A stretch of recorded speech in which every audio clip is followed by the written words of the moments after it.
1 week left in the regular season, and tonight in Miami, FIU Stadium playing host as New York Red Bulls 2 pay a visit. Fourth and final meeting between these teams. Miami FC have clinched their playoff position. They're looking to get in top form with the playoffs beginning the first week of November.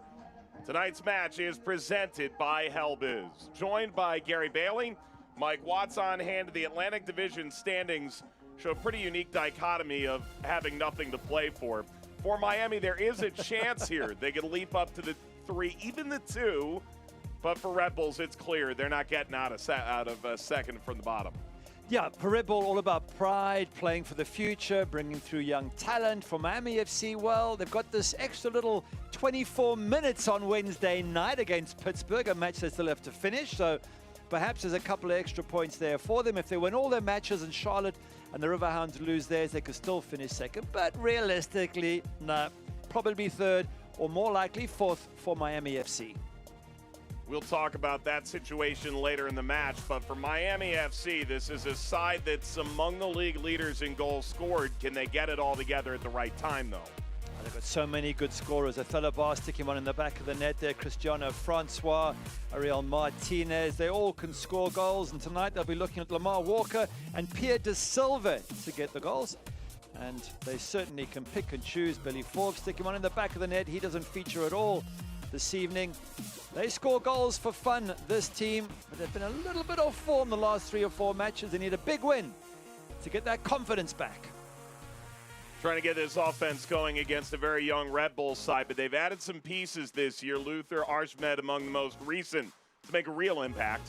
Look at this finish from Arshmed. He chips the goalkeeper in this last match against Loudoun United. That is such a difficult technique when you are stretching 3 goals in the last 4, including against Tampa Bay. Arshmed is on fire. Will that fire rage on here in Miami tonight? They call it the Atlantic Division. This is about as far stretched as it gets. New York making the trip down. Lineups kick off when we return to Miami.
This is a football city. From the grassroots to the turf.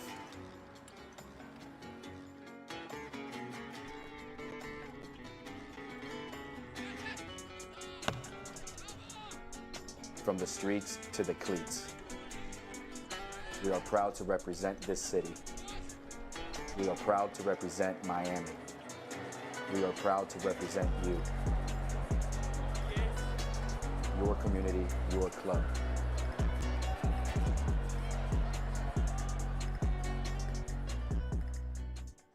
All right, let's get down to business. FIU Stadium in Miami. Miami FC at home. Home finale as it stands to take on New York Red Bulls 2. Tonight's match is brought to you by Helbiz.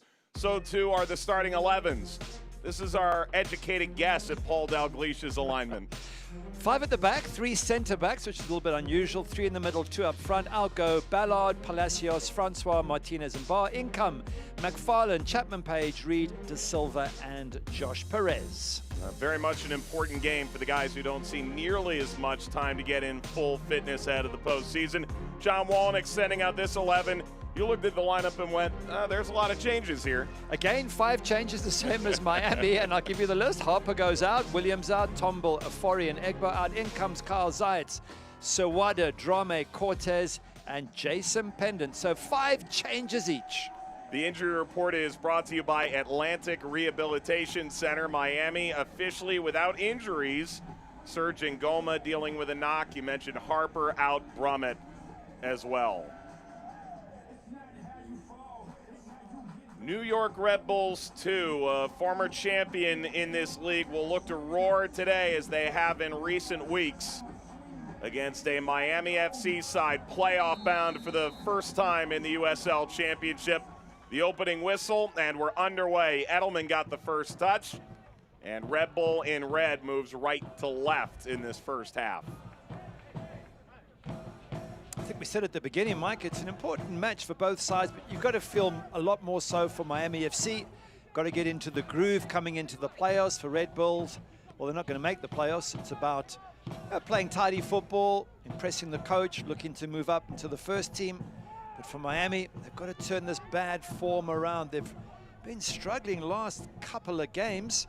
Think about it, that loss to Tampa Bay, drew it home to Pittsburgh, lost at Loudon 3-2. So 1 point from the last 3 matches, and even that point is up for grabs because of the unusual situation on Wednesday night. Perez. Baggio.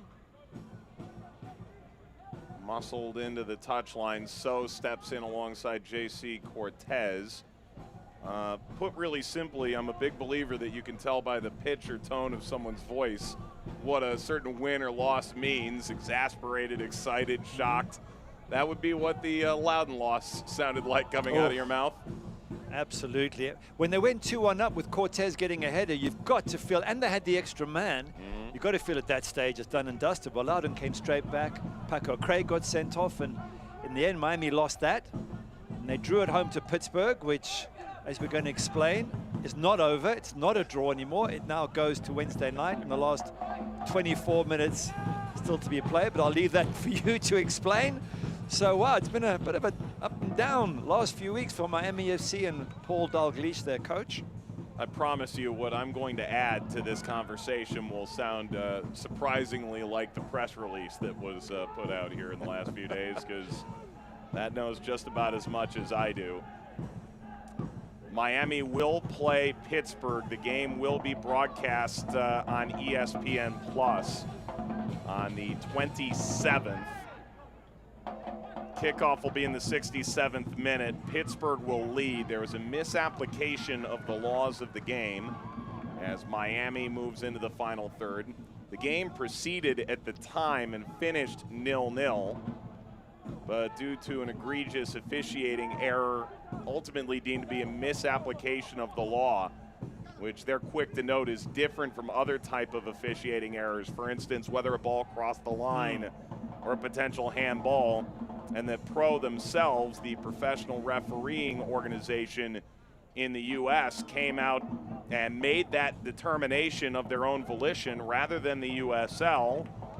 The officials ultimately did see the play properly restart, but failed to apply the rule correctly.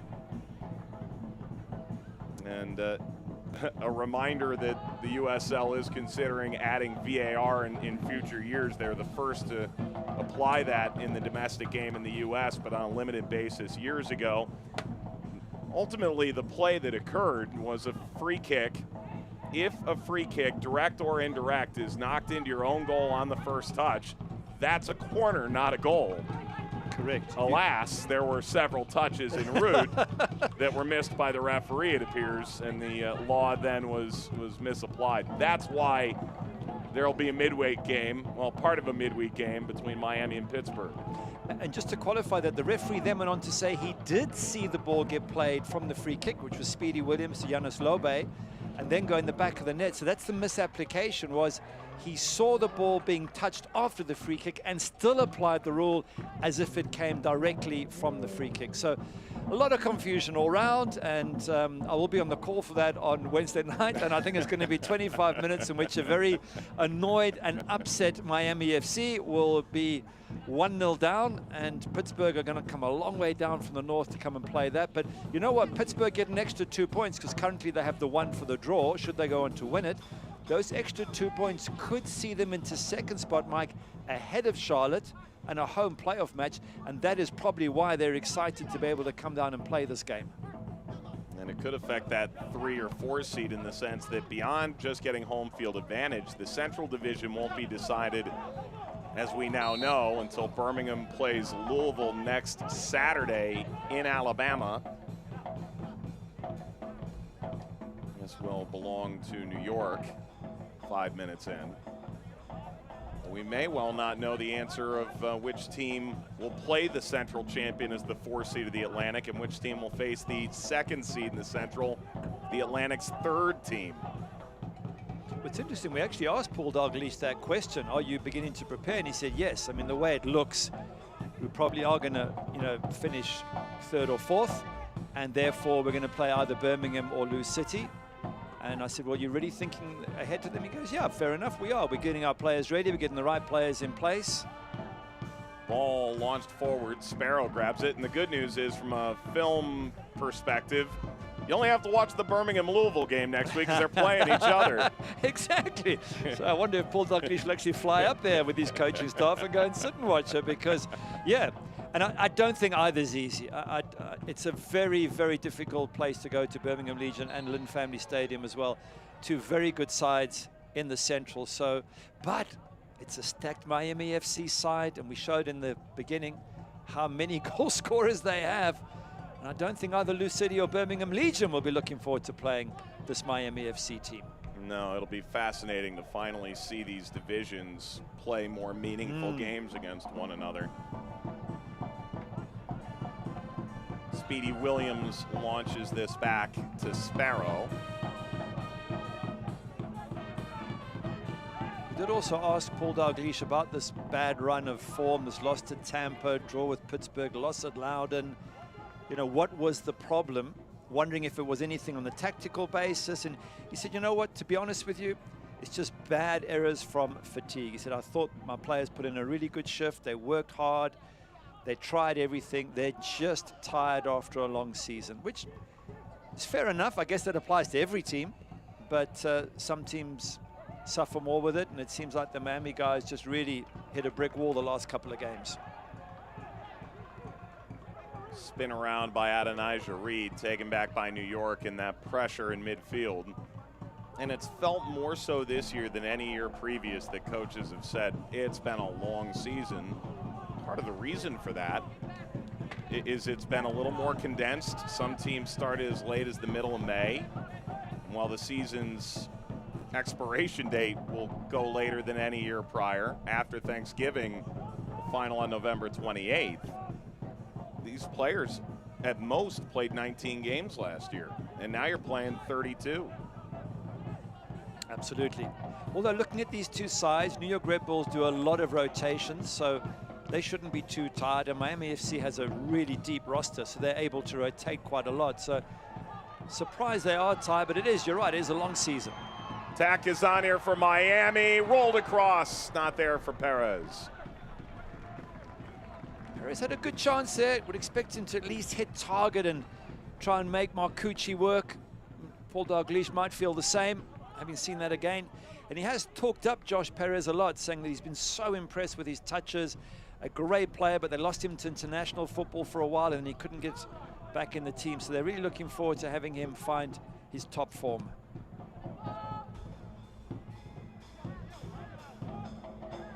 Driven forward by Pendant. And out beyond Callum Chapman-Page.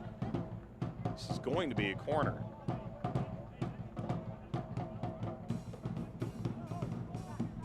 No question about the application of the laws of the game here. There's one of those very unusual situations where a part of a game is replayed. It doesn't happen often anywhere in world football, so it's a real rarity. And so you get the opportunity for something rare on Wednesday night. Yeah, it's going to be a very short 24-minute call on the game. 10th minute here in New York. The set piece. It's tough to beat the middle of this Miami defense. Chapman, Page, Paco, Craig, so good in the air. It's interesting they're putting Baggio in there and playing three at the back, because Baggio's more of a ball player out of the back. And I think that's what they've been looking for someone to bring it out of the back. Paco Craig not bad at doing that either, but you would think he and Chapman Page are more your solid traditional centre-backs. But Baggio has a lovely touch on him, and certainly he can build from defence when needed. No line he hasn't played on over the course of his Miami FC career. Defender, midfield, forward. And Dalglish said before knee injuries took him off the field for an extended period of time while the team was still in the NASL, he said may have been the best fullback in the league. A little bit of a clash of heads there with Speedy Williams and LaCava. Always important for the referees to double check in case of any potential concussion.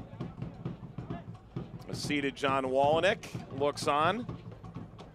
Longtime head coach of this New York Red Bulls 2 side going back to 2015, the franchise's inaugural season.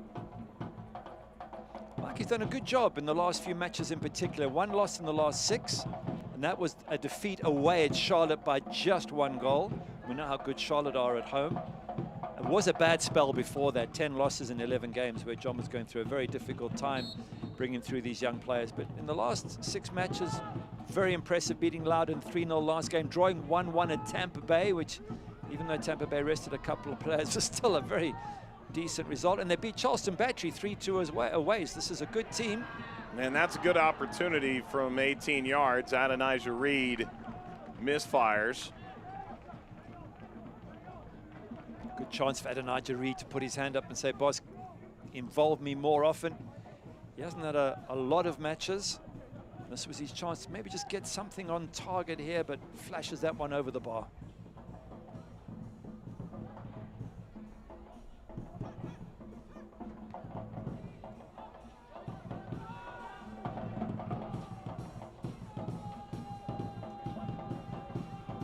That's sort of the story right now if you're Miami. You think it's going to be a little different midweek where you're allowed 5 subs. I doubt either team will actually make it through all 5 in less than half an hour, as this rolls all the way down. But between this game and then they'll close at Charleston, a side that's already out next Saturday, this is sort of your last chance to say, I deserve to play in the opening round of the postseason, or I deserve to start even.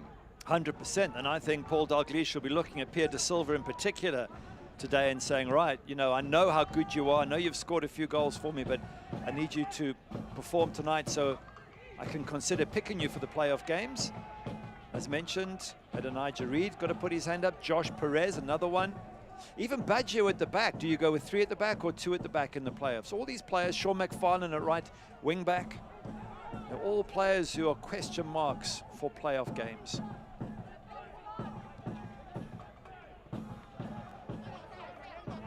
Short of Pendon, who came in from the French League 2. 20 games in MLS last year. Has started to pick up some time here with the Baby Bulls of late.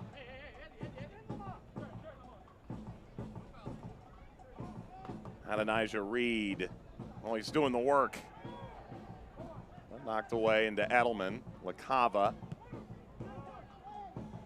Chance to run a little bit here. So Wada played it forward. LaCava. LaCava!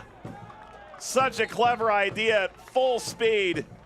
Off the outside of his boot, it appeared, and knocked out by Sparrow. That's a good run from LaCava. So clever with his feet. He's got the pace, gets in front of McFarlane there. And you're right, good save from the keeper. That was probably just going inside that near post, keeper's hand just enough from Connor Sparrow to push it around for a corner. I assume if you're Sparrow, your first thought is not that's where that ball is going and how it's going to be struck, right?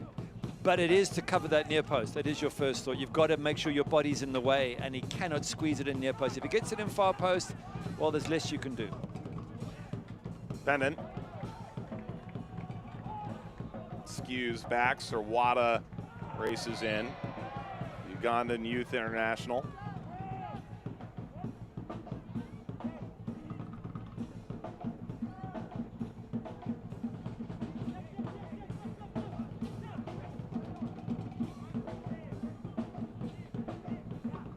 We've talked a lot about the outfield players for the Red Bulls and how well they've done, the likes of Archimed and Lakava and some of the young players they're playing. But that man there is kicking the ball. Marcucci, I think, has been absolutely brilliant for them the last 4 or 5 matches. He's made a ton of important saves for the Red Bulls. Time and time again, he's come up with big saves in the last few weeks, and he's second in terms of penalty saves, and he's had 6 or more saves 5 times this season. I mean, I've watched him play. He really has made some stunning saves. There he is. What a good season he's having. And at 22 years of age, Mike, you actually start looking at New York Red Bulls full team and think maybe there's their starting goalkeeper for the years ahead. 18th appearance, has conceded 35, but of course misleading in nature with such a young back line in front of him and the way Red Bull plays top to bottom in the organization. That ball rolled ahead by Lakava. Archimed. Lakava. An odd hop off the ground. Lakava remains down. Marcucci, 22 years old. And Red Bulls actually pulled some decent goalkeeping out of the collegiate ranks historically as well. This ball sliced across, header back over Perez, picked up by Marcucci. When Red Bulls 2 won the title back in 2016, it was Ryan Mara, local collegiate product, grew up in Yonkers, went to Fordham Prep and Fordham University, John Walnick's alma mater, and then the case of Marcucci coming out of Connecticut College was the first D3 player selected in the MLS Super Draft since 2015. That's a bit heavy-handed, isn't it? It was a little bit. It was leading with an elbow, perhaps, which could get you into trouble, and Paco Craig saying as much. Zayats. By the way, your knowledge of who played where from what college and what town they go to, and did you get their kindergarten as well? Well, you know, where you come from, am I wrong in saying over in England, people go, well, he was part of the Watford Academy. Yeah, he was yeah. at, you know, No, the Academy of Light. It's the fact you remember it all for every single player. That's the impressive part. I mean, the major portion was that I also went to Fordham. Okay, there's the link.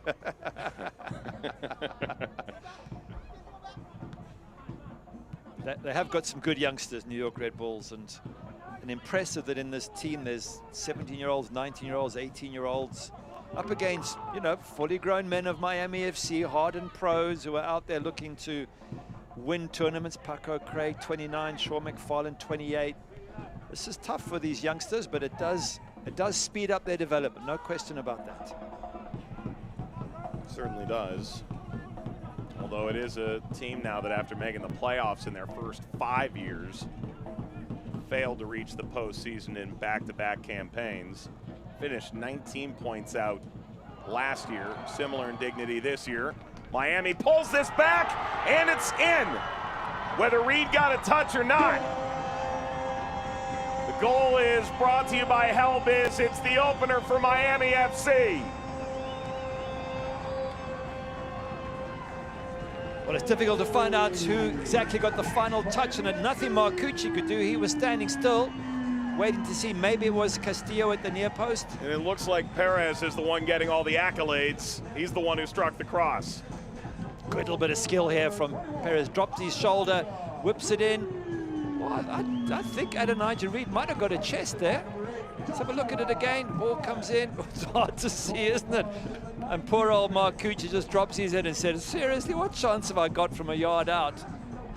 But I'm going to give it to Adonijah Reed, although maybe, possible it could be an own goal there from Juan Castillo. Well, Reed's the one getting credit for the goal as we're concerned. 18th minute. And if you're trying to make an impact, a memorable impact for your manager, Reed, who just crossed 1,000 minutes, makes just his 10th start in 30 games, bags his 4th goal of the year, and Edelman is down, the highly celebrated midfield prodigy for Red Bull 2. And I think credit to Miami FC for getting a dangerous ball in there from Josh Perez. That causes problems. It asks questions of defenders. It gives your attackers something to run onto. If you get a bit of luck in the process, so be it, because you whipped in a really good cross, and he dropped his shoulder so well there, Perez, to get past the defender and whip that in. So, yeah, as I say, you can't win a raffle if you don't buy a ticket. Putting the cross in there just gives you that possible opportunity. Get one in the back of the net, and that's exactly what they've done. Edelman's back to his feet. Red Bull staff that counts John Walnick, former Red Bull, but also Ibrahim Sagaya among their coaching ranks. If it is a Castillo own goal, and I hope it isn't, he actually had an own goal against Tampa Bay Rowdies as well a couple of games ago, so I really do hope it is Adonijah Reed's goal. I would like to think the dubious goals committee at league headquarters in Tampa leans toward offense rather than demeaning the defense. Yeah, I agreed with you 100%. Because sometimes there's not much you can do as a defender. When these balls get whipped in and you're trying to get in front of strikers and it hits you, I think credit to the striker for putting you under pressure and for the winger for whipping the ball in. Speedy Williams arrives, former Red Bull 2 player, was critical in that midfield, the title-winning Red Bull 2 side of 2016. Then he jumped the fence, went to Louisville, won the title there twice more. It's been a tough run for New York Red Bulls against Miami. They got beat 3-0 the last time they met, August 29th. Drew 1-1 back in July and got beat 1-0 in May. So if they lost this, it would be 3 losses and a draw from their 4 encounters this season. Not the best of returns.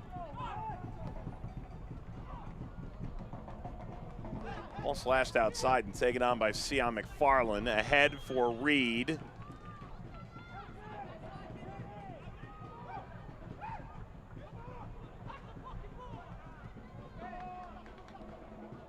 Slide in, did Walker recover? Ultimately, Miami did. Akinyoti.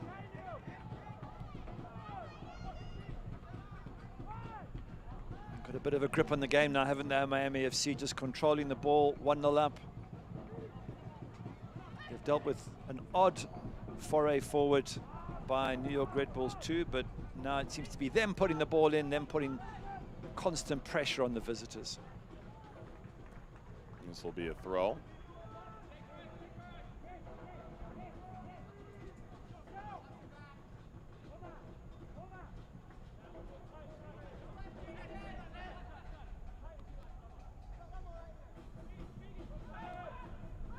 De Silva having a rough go of it.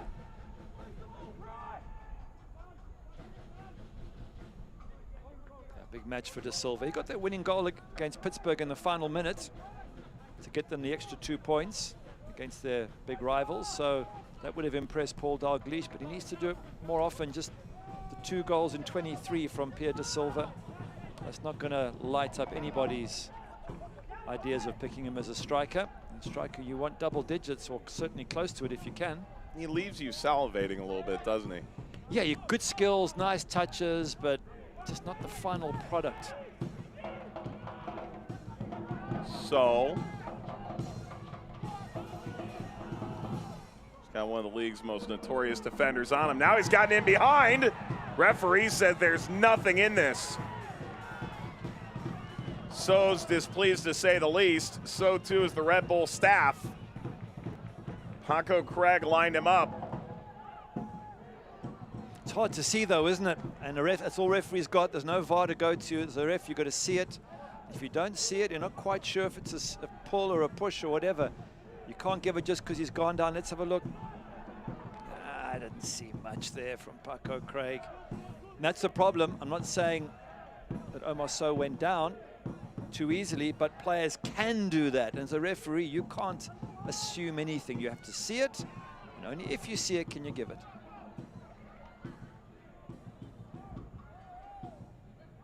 You've done a wonderful job of explaining that scenario without impugning character. Good slide by Zayats. Well, I mean, some players do dive and some don't, and maybe Omar Sow didn't dive. You've covered many games in La Liga. You know what you're talking about. Shit, La Liga. It's considered something you have to do. You just feel an arm anywhere on your shoulder in La Liga, and down you go in the hope of getting. But you see there they have VAR, and the referees can have a close look. Here the referees under much more difficult circumstances. You can't slow it down. You've got no benefit of a review. You have to either see it clearly or not. Chapman Page. You know, I was intrigued. A lot of people suggested the addition of VAR would eliminate a lot of those simulation calls that we see so often. As De Silva lost his footing, goes down. Sawada concedes the free kick. I'm not really sure that it has, however. What it's done is it's made strikers go down as soon as they feel contact, because then referees say, oh, there was a hand on the shoulder. That must have brought the player down. One of my beefs about that is if you're going to give away a free kick or a penalty, the touch on the striker has got to be enough to cause the fall that follows. And often it doesn't. And that's why, again, it's so difficult for referees to figure out what is real and what is acting. See how Miami decides to go after this. De Silva off the wall. Marcucci clearly thought that was going to get close enough to frame. He gives that a dive, but it is wide. Off the deflection of the wall. Corner.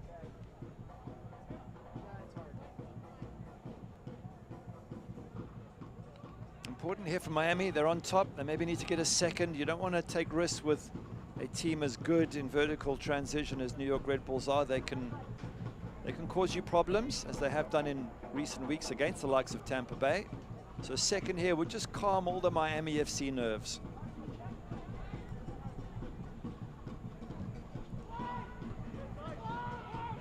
Reach Akinyoti, but does ultimately stop with Perez. Has both the luxury, also the weight of continuously being called up for international duty with El Salvador. Perez crossing too high for Chapman Page. Walker dances in and lost off of Walker. Castillo stymied him. You've experienced that a little bit, but I assume your position was a tad more secure when you were getting called into national team duty later on in your career. But for Joshua Perez, he went away with El Salvador before he even debuted for the club. The club announced his signing and said, and he's in World Cup qualifying this month. I guess the difference is at Man United and playing in EPL, you have international windows and they're very clear. So when you go away to play for England, it's not like Man United are playing that weekend. I think it's different here in USL. The USL continues, you lose your international players, most times they go away. That gives others a chance to step in, but it does make it difficult if you're an international player who's trying to settle into a team, trying to prove themselves, and you're away traveling with your national team. It makes it a little bit more difficult. Bulldog Leash has an interesting sort of vantage point, having been around the English Championship a little bit. He said in the lower divisions in England, if enough players are away during that international window for a specific team, then that game will be postponed and moved to a later date.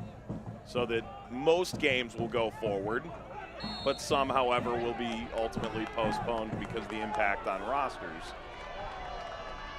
There's another foul. It's been a handful. This apparently enough from Zayats to draw the yellow. He was on yellow card accumulation warning. So I'm sorry to say that's the end of his season here tonight. He will not be able to play at Loudon next weekend. I think he might be a little bit unlucky. The referee had already given a few warnings out to Red Bull players. I think Zaitz was the one who copped the yellow card, but nothing online. If there'd have been a playoff match or a match to get you to the playoffs in the last match, you might feel upset, but as it is for New York Red Bulls, their season in terms of winning anything is already over.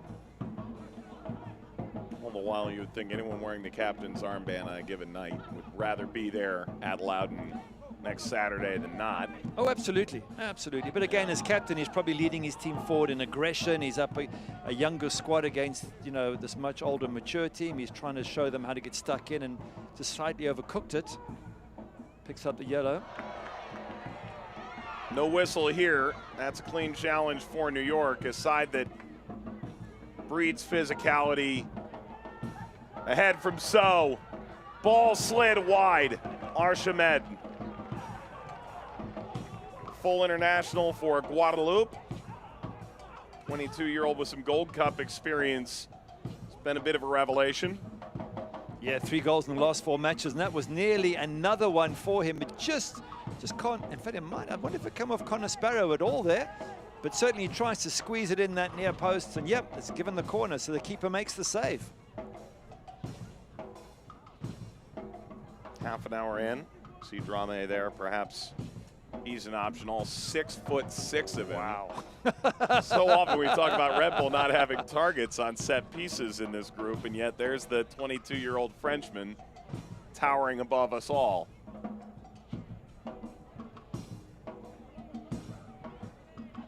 Oh, it's off the training ground, Sirwada. And now Reed can lead the charge. 4 blue shirts, 3 red shirts. Reed picked it out well to Silva. Good counter-attack there from Miami. Reed just playing it in time, but De Silva not able to get past the defender. I don't know if De Silva had options wide to his left, but he needs to score goals. So maybe he just thought he'd have a crack, and defender blocks it. But nice, quick counter-attack from Miami FC.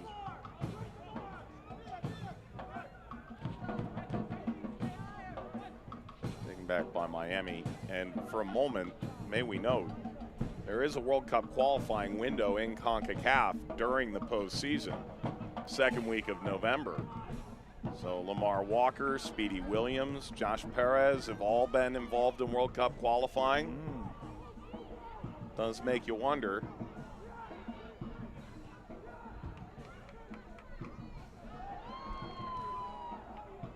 Perez trying to make a name for himself here. The Drame. Look, you can turn down the opportunity to go, but a World Cup qualifier, yeah, extraordinary opportunity for a player. Very difficult. And national managers can be very unsympathetic. You say, no, you're not going to turn up. Guess what? You might not get invited to the next match. So it does put players in a difficult position. And a manager, should you lose 3 or 4 players for an important playoff match, absolutely. For Jamaica, such a clear intent to grow that player pool through players with Jamaican descent overseas. So spots tougher to come by. Walker with some bounce. That takes a bounce out for a corner. Good little run there from Lamar Walker. Just opens up his gap and gets an angle. In the end, it's deflected wide, but got himself in a really good position to take the shot. Have a look here. Dribbles and comes inside, and now all of a sudden there's danger. And then again inside for the second time, and it just comes off Castillo's boot and goes wide.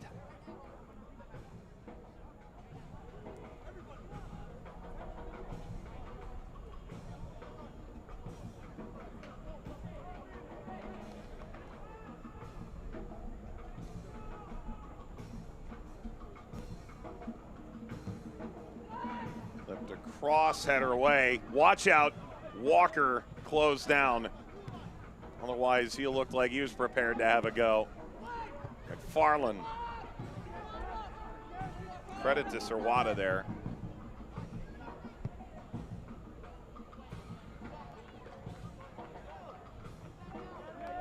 Anything surprise you to this point?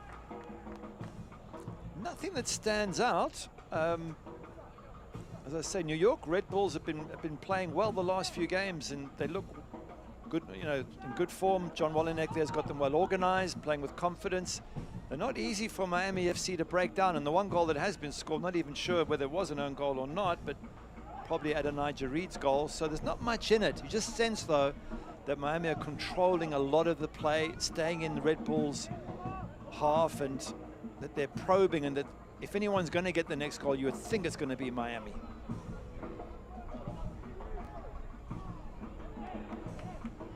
Akinyoti. That is some vicious stuff. Sirwada, tremendous recovery of the ball initially, but couldn't keep it.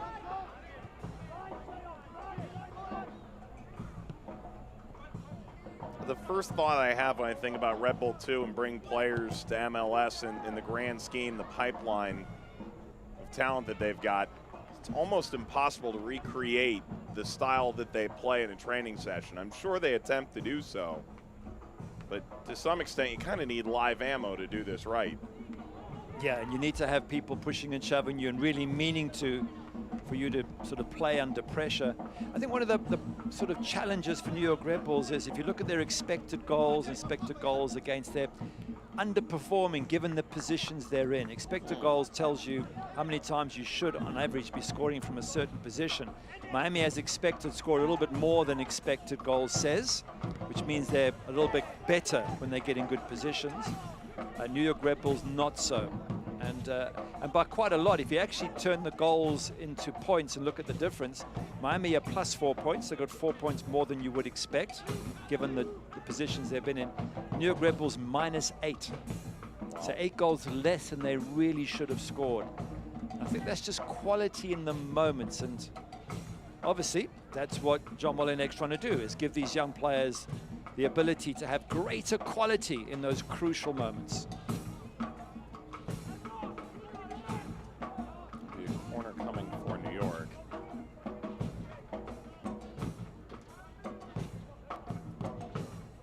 Perspective to come on that. For New York, ball across. Sparrow flew up for it. He's screaming at the referee. Miami has scored 50 goals this year, if you assume expected goals right, around 46. Red Bull has scored 38. You add 8 there, 46. Yep. I mean, you're talking about creating an identical level of value of chances over the course of 30 games, and yet here's Miami, playoff berth signed, sealed, delivered since the start of October, seemingly. Red Bull team that's basically been out since the middle of September. And they've conceded a ton of goals, New York Red Bulls, and again, if you're going to win tournaments or events or even just games on their own, you've got to be a lot tighter in defense. 65 goals conceded in 31 matches. That's more than 2 goals per game on average over the entire season. A lot of quality going forward in this Red Bulls team, but not enough organization and defense. Yeah, and that's more than Miami and Tampa Bay have conceded combined. Wow. So Red Bull has given up more goals than the entire state of Florida, it turns out. Put another way. Yeah, yeah. And it's great football they play. They're very quick in transition and attack. They're wonderful to watch. And they can hurt you, they can score against you. But most times you play them, you're pretty confident, I would think. Most managers would be pretty confident they're going to score a couple of goals. And certainly the average is just over 2 goals per game that they do concede. An injured Red Bull remains down, and Miami's having some ongoing discussions here. Edelman, being attended to by the athletic trainer, seems to be suggesting he doesn't really plan on getting off the field at this stage. See if we can get a better look here as they continue to look at that left shin area. Doesn't take much to figure out what did happen. Peter Silva just following through a little bit there. Just caught him awkwardly. Hope he's going to be okay. Just by the way, on that goals conceded, only 2 teams have conceded more than New York Red Bulls. Las Vegas Lights with 75, and in the same division here, Loudon with 73. So, you know, it's a lot. And it's not that man in picture there, Marcucci. We saw him Yeah, I think, but for him, it would be a lot more. He's had a fantastic season.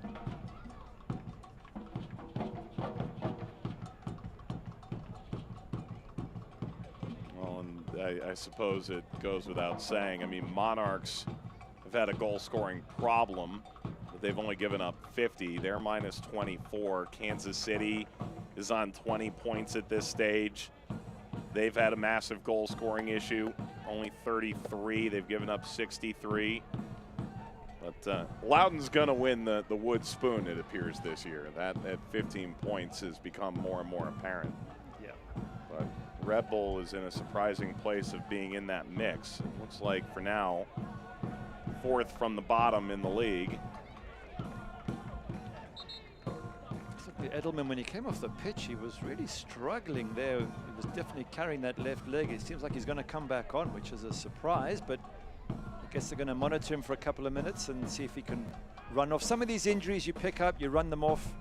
Others, they actually start to get worse, and as a player, you listen to your body very closely. So no doubt Edelman will be trying out that left shin, I think it is, that got injured, and monitoring his response and making sure he doesn't do any further damage. He floats back onto the field in the 40th minute. Staff in New York has spoken about how Edelman has been so valuable leading some of the younger guys. He's sort of been through this journey before. So, broke down, and Sparrow has to send this away. Edelman's all of 18. Didn't really get a ton of minutes last year either. U.S. Youth International. He's been around the MLS camp a little bit and done okay, done well. I have high expectations for his future. So he's the more experienced player at 18 years of age, is he? Well, at least That's impressive. He's taken the leadership mantle, Yeah. has sort of been the conversation, which is... That's very, very impressive at that age. It is, indeed.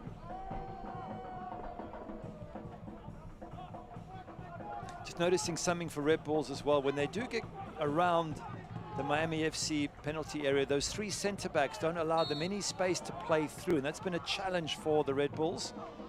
They've got bodies there, but when they get there, they're looking at Baggio, Paco Craig, and Chapman Page, all blocking that route to goal. What do you primarily say? Route or Route. route? Yeah? Route is English, yeah. But I've learned to say route, because when I say route, people look at me like I'm from a different planet, so it's route. I wouldn't have looked at you until you suggested that you were saying it wrong. This will bounce all the way in front of Perez and scooped up by Marcucci. In fact, there's a whole bunch of soccer terms I had to learn when we arrived here 8-9 years ago. Like soccer, for one. Soccer would be the Mm. absolutely. Your boots or your cleats. Your bib is a penny here. It's called a bib in England. Huh? There's a whole bunch of others, but you learn very quickly.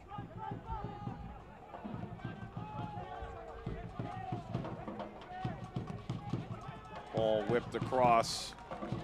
Nothing there for Pendant. So again, that's those 3 at the back there. That time Chapman Page just blocking off that route to goal. It's a system that I think Paul Dalglish might want to take into the playoffs. 3 central defenders, given that all 3 are very good: Chapman Page, Baggio, and Paco Craig.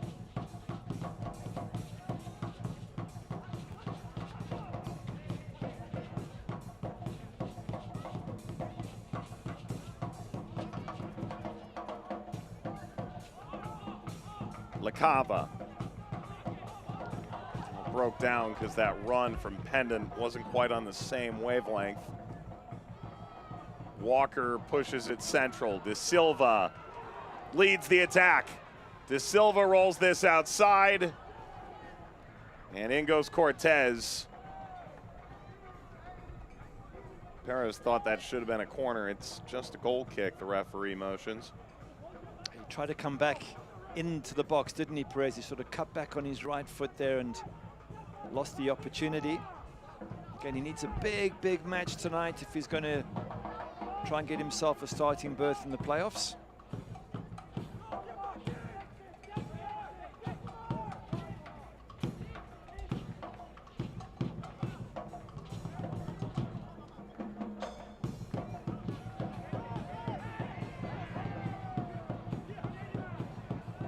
Closing in on halftime, haven't had any issues so far keeping the beat tonight. Smooth, overarching tempo to this game, end-to-end stuff at times. Miami pushes into the final third. Slide in sends Baggio flying. Perez by Edelman. Got by Cortez. Perez rolls in front for Reed. It was nearly a repeat of the goal, wasn't it? Perez whipping it near post for Adonijah Reed, and that one nearly got through again. And that's worked a charm for Miami FC in this first half.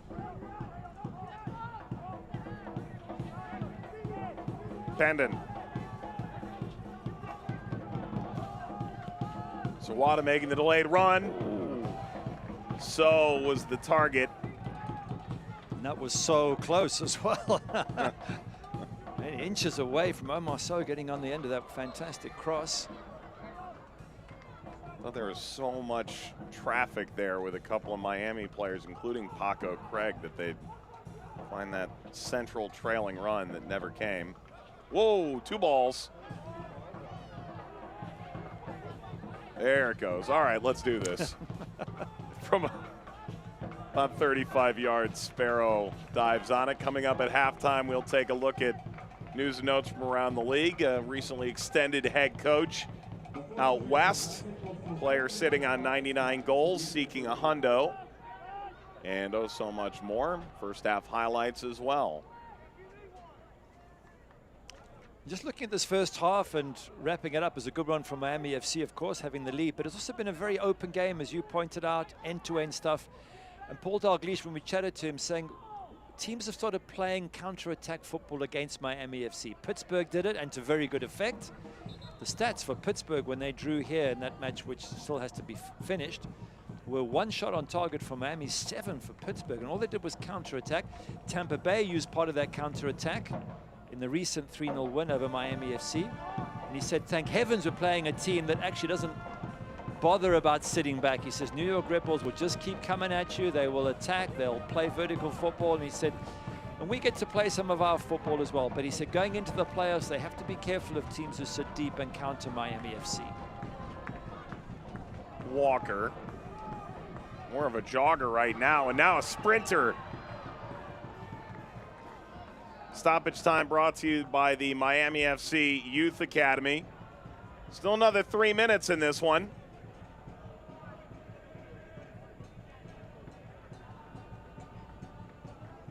Aim away from that guy. 6'6". He started at Lyon in France, played in the B team, got 16 appearances in Lyon B.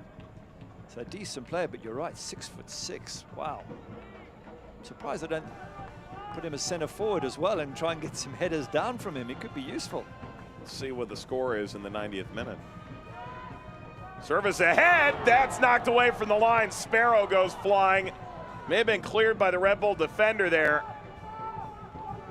Agnoti was the high-rising target. It's a fantastic header from Agnoti. Just as we're talking up how big Drama is, he gets in front of him, and only a great clearance off the line stops that second Miami goal from going in.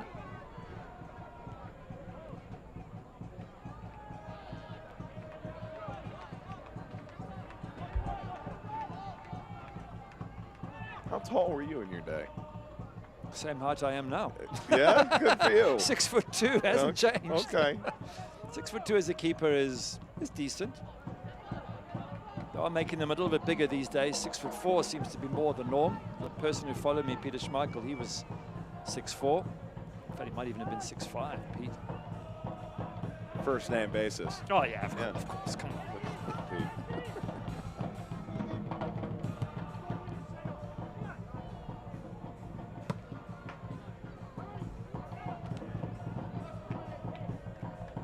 Feels like players have gotten bigger. Maybe that's something that's... No, I think in some ways they have. And coaches look for those sort of players who are bigger, stronger, quicker. They have some advantage over the opposition. So yeah, you're getting centre backs who are 6'6", goalkeepers who are 6'6". Don't have many strikers, funny enough, who are 6'6" because of that immense amount of mobility that's needed. return. LaCava rolls out, so able to get a strike away, but it's off target. I think Connor Sparrow had that near post just about covered from Omar So. They haven't had too many little opportunities, so I think that will please John Wolinek that at least his strikers are getting there and thereabouts. Have a look, LaCava with the pass. He's just running at a bit of an angle, isn't he? Yeah, Connor Sparrow had that near post covered.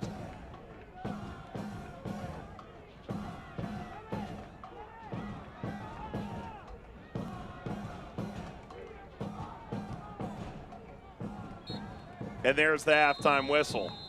Well, Miami has the lead. Josh Perez feeding Adonijah Reed, streaking in front of goal. And he bags a big one here for Miami if they're to continue to chase that 3, even potential 2 seed. Yeah, it is, but at 1-0, it means the second half could easily swing the other way. Red Bulls are not out of it at all. And Miami do need that second goal just to allow all their players to relax and, you know, take it nice and easy. As a neutral, I hope they don't. I hope it's an exciting second half and that we get to see all the best of Miami and New York Red Bulls in attack. Your average Red Bull 2 game comes with about 3 goals in total. It's just which way they go. Macron halftime. On the other side of the break, news and notes, look around the league. And first half highlights coming up as well. Some physicality in this game. And even some shock and surprise. Shock it off from Reed. Miami 1, New York 0. Once in a lifetime experience, really, honestly, and to really see how the quality that these players have, it's a blessing. I know for me and my teammates, we learned so much. Man, it was an awesome day. I think it's a really good opportunity for our team to just see where we're at. Well, I think it's a great opportunity for them. It's definitely something that I wish I would have been able to do as a kid. But we know that the level that we have to be at, these guys, they were stronger than us, faster than us, quicker than us, and we know that we can one day get to this level because this is a great learning experience for us. We get to aspire to be that. And it also shows them that we're just regular players just like they are, you know? And, you know, we come from where they are.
Welcome back to FIU Stadium. This halftime is brought to you by Macron. Shop the new 2021 Miami FC Macron jersey collection at miamifc.com. Miami here at halftime taking on New York Red Bulls 2. There's plenty of action around the Atlantic Division, and Gary and I thought we'd take you through the very best of that action last night. Loudoun United taking on Tampa Bay Rowdies. Results in the West will decide whether or not the Rowdies could be top of the league at the end of this night, but they did their part. Yeah, Loudoun a little bit sharp early on. Gamble just playing it to Hopkins. He whips it wide here, and Tampa Bay must have wondered, have we got a tough match on their hands? But they managed to come back in style. Dos Santos in the 40th minute, always a good set-piece option ball, deflects right onto the goal mouth. He didn't have much to do. Lewis Hilton whipping it in as he does, cleared off the line. Dos Santos says, okay, thanks. I'll bang it in from 2 yards. Forrest Lasso was closest to it. It's Dos Santos who gets the goal, however. 43rd minute, Hilton Lakawecki, no such luck, 1-0. Yeah, Lakawecki's in a very good position to get it on target. He just whips it past, perhaps under pressure from the keeper. In the end, though, they got the win at Tampa Bay. Phoenix would draw later in the night against Sacramento. Tampa Bay 2 points clear now going into the last weekend of the regular season. Pittsburgh, Charleston already out. Wharton, try again. There's the opener in the 27th. Yeah, first one hits the post. Cicerone recycles it back in. He doesn't miss the second time. In the 34th minute, another chance here. Charleston on the other end. That would be denied by Vidiello. Skip ahead into the second half, and Alex Dixon, great strike. Straight at Guzminski. And then Nick Daly pops up. Look how they back off him here. Mike, defender's got to get a bit closer. They back off. He says, fine, I'll stick it in the corner. Nick Daly makes it 1-1. Russell Cicerone would have the finale, however. He tucks it beautifully into the corner. Nicely played. First touch onto his left foot. Bang, thank you. 3 points to the Riverhounds.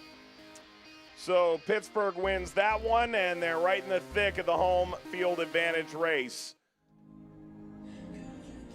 We've got plenty more coming up here at halftime between Miami and New York. When we return, halftime is brought to you by Macron. Today, as you step onto the field, you step into your purpose. You step strong. You step hard. Con toda la fuerza de mujer. You step up.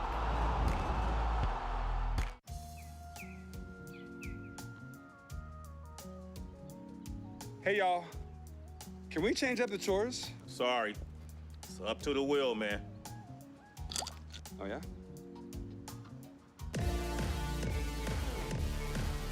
Hey, change the channel back. Sorry, it's up to the wheel.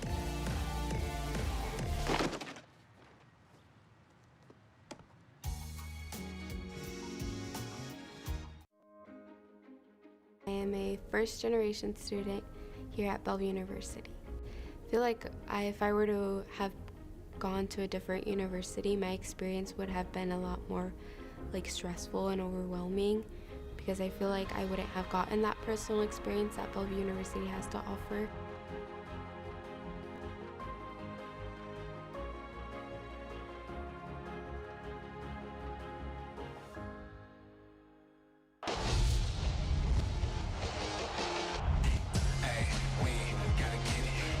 Around it comes Fox. Solik, the backheel in! What a goal! That's it, Luna. His shot into the back goal.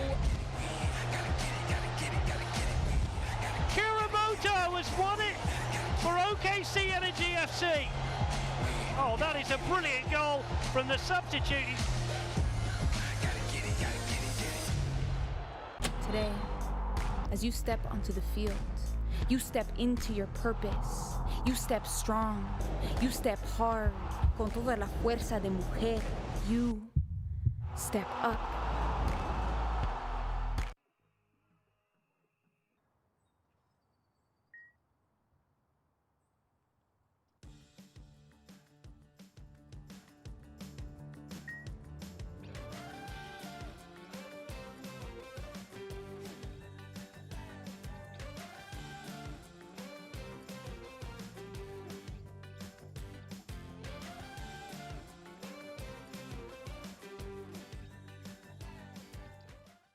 Welcome back to halftime between Miami and New York. Halftime is brought to you by Macron. Joined by Gary Bailey, Mike Watts. Let's take a look at some news and notes from around the USL Championship. If you missed anything, 2 playoff spots remain now.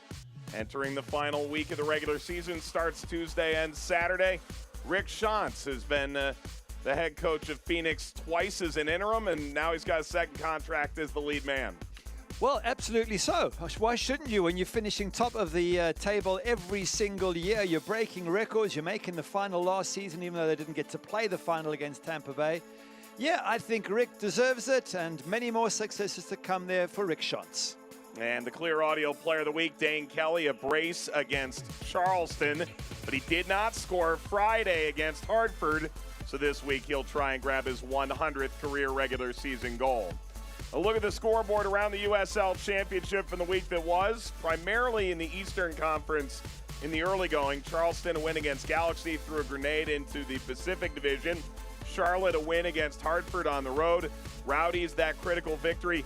Phoenix Sacramento finished 1-1. There's a surprise. And what about RGV beating New Mexico? Of all the battles, that one there in the Mountain Division is probably the closest of them all. Yep, no more guarantees there in the Mountain Division as New Mexico drops some vital points. Meanwhile, let's take a look at the upcoming schedule around the USL Championship.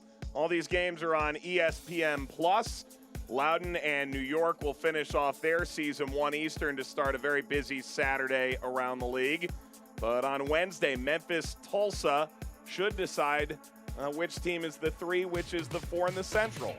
Yep, it should do. And Memphis playing well these days at home. Mind you, FC Tulsa, you never know what to expect. They've won at Lou City, they've won at Birmingham Legion, they've lost ton of games at home. So which Tulsa will turn up to take on Memphis? It's certainly a wonderful question. And then Miami closing out their season with Charleston, 7 Eastern. Will that game still have some playoff implications? Meanwhile here, Miami and Red Bull. Helpins is proud to be the official transportation partner of Miami FC and the presenting sponsor. This is a football city. From the grassroots to the turf.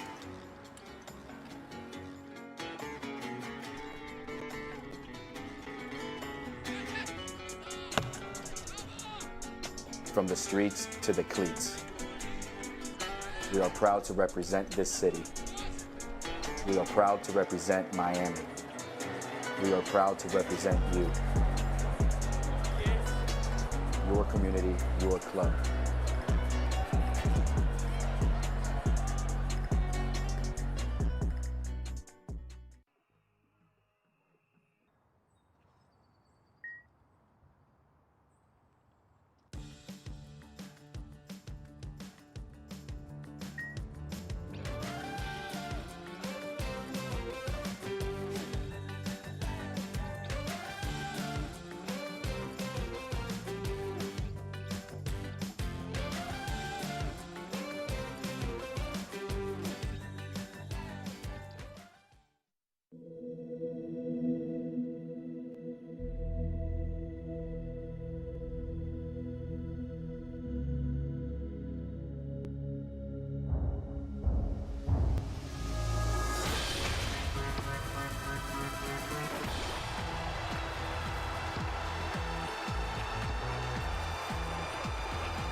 Welcome back, everybody. It's a family affair tonight at FIU Stadium. Miami 1, New York 0. Halftime is brought to you by Macron.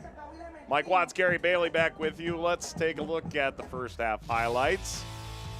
Bring in the good music. Helbiz presents the first half highlights. Starting the 8th minute. How about number 8? He had a very strong first half. He did. He threatened Josh Perez just wide of that far post, but he certainly has put his hand up to the boss and said, hey, maybe consider me for the playoffs. He's been a danger throughout, and Paul Dalglish would have noticed that. Ahead to the 14th minute of play, and New York was not without opportunities of their own. LaCava The carver, and it's a good save by Connor Sparrow, just with that outstretched right arm, just there. Just tips it onto the post. Vital save there from the Miami FC keeper. Just 4 minutes later, Miami getting the ball forward. Paco Craig, lengthy ball. You see Josh Perez in the middle of it all again. Once he blows by, Reed making the run. That'll find the back of the net. Good run from Adonijah Reed, gets his chest in the way, but Perez does all the damage on that left-hand side, whips that ball in. Fantastic pace, good dribble. Adonijah Reed just finishes it off. And then we skip into stoppage time. Late chance here. Look at ultimately Chapman Page, the one who gets the head on it. It was the leap of Akinyoti that made it appear maybe he got it first. Oh, you're right. Actually, it is Chapman Page who gets it. And good header from the big man at the back there. But look at the stats, 7 shots to 5 Miami, but on target is 2 of the 3. I think it's a bit misleading because for me, I felt Miami FC had by far the more dominant of the first half and maybe could have got a second goal. And they'll be looking for a second now just to take the pressure off and mean that they can chill and relax a little bit more. Couple changes coming here at halftime for New York. They try and turn the tide. There are some other games going on tonight. We've got ESPN Deportes on your TV. El Paso and Oklahoma City are scoreless in the 32nd minute. 3 games have already reached full time. Oakland in a thriller beats San Diego, keeps their playoff hopes alive. Wow. Orange County now has a chance to go grab the number 2 seed in a home playoff game next week after beating San Diego last week. Birmingham 6-0 over Sporting KC, a win or a draw, they'll be through as the Central Division champs. Ball across, you see Cortez came off and Michael Knapp came in his stead, and then Tacoma over LA Galaxy 2 as well. Drames come off here at halftime, and Amir Tombol enters in. Tombol on 11 yellow cards this year and a red. Well, needless to say, he gets stuck in. We look forward to his first challenge. Yeah. You are. I'm intrigued by it, and Paul Dalglish is terrified by it, if I had to guess. There's been one Cortez changed. I reckon there could be a Chris Cortez coming on in the second half for Miami. Good target man and someone they have to get to using because he is their plan B in the playoffs. So I would think that Paul Dalglish will throw him on and see if they can't get some crosses in for the big man. Red Bull maintains possession, although Lamar Walker steps in. That's going to be really intriguing to see for Miami. That's not really a style of player that they possessed until Chris Cortez signed last month. But he is a good option, and he's on his debut against Loudoun away. First cross in, he heads it home, and they go 2-1 up, and then they don't put another cross in for him, and they lose 3-2. So I think maybe Paul Dalglish just drew them a couple of little charts there and said, right, ball into the middle, Chris Cortez, header, and goal. But you know what, seriously though, if you're a good footballing side, which Miami FC are, and you can't break down, for example, a Lou City or a Birmingham Legion, and you're 1-0 down, and then Chris Cortez is a fantastic option. Whip some high balls in there, and he might just get you out of trouble. Yeah, there's something to be said for walking through an open door, but in the playoffs, more often than not, you have to break the door down if you're actually going to win on the road, especially. It's a different type of game, isn't it? It's not league matches like these where you can lose and think we'll make it up next week. It's knockout, it's cup football. You either win or you go home. So in those games, you do need a plan B. Chris Cortez has gone to a championship final with Phoenix before making the move overseas and ultimately coming back here to Miami. Yellow cards come out very early to Baggio. Not sure Baggio's really done all that much today. Yellow card has been issued to Miami FC. You think this was something that developed over time? There's too many tugs there. There was a little bit of a tug earlier on, then by the time the second one comes, the referee says enough. You're going into the book. But I still think he makes a good combination at the back there with Paco Craig and Chapman Page.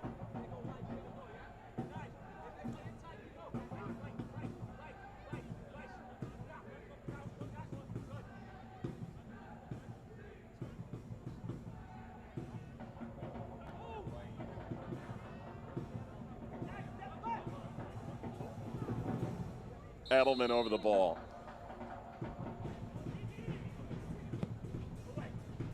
Edelman launches. That's headed away.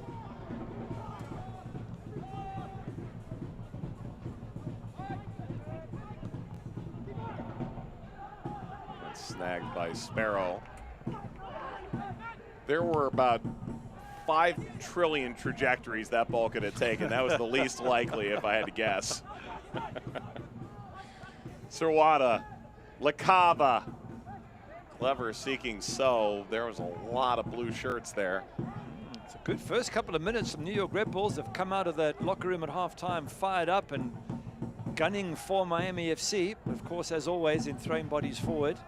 They leave gaps at the back for the counter-attack.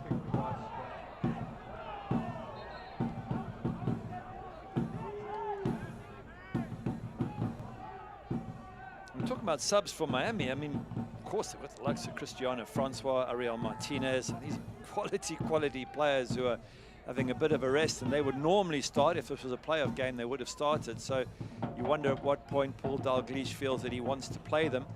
Not just to get the points, but more to get them ready and match fit for the playoffs. You don't want to overwork a player. At the same time, you don't want to underwork them and find that they lose that sort of match fitness, which is all about competition, 50-50s, stuff you can only get by getting on the pitch. Well, in our conversation, you see the bench there. Junior Palacios is on that bench. Ariel Martinez, Richard Ballard, Chris Cortez we've mentioned. Nobody's up and moving just yet. Ballard's hair is growing in nicely. I wish I could say the same, as it turns out.